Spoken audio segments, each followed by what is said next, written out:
Hi, my name is Eshaan Pereira. I was from M14 batch. The journey was exceptional, to be very honest.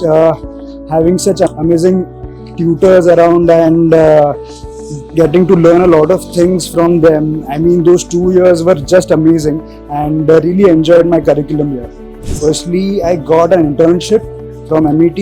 I started doing casting, I started doing acting, I started doing modeling and all of those things. So yeah, MET was the actual backbone for me, and that is how I started, means getting into the field, getting into the industry, and getting into knowing people a lot in the industry.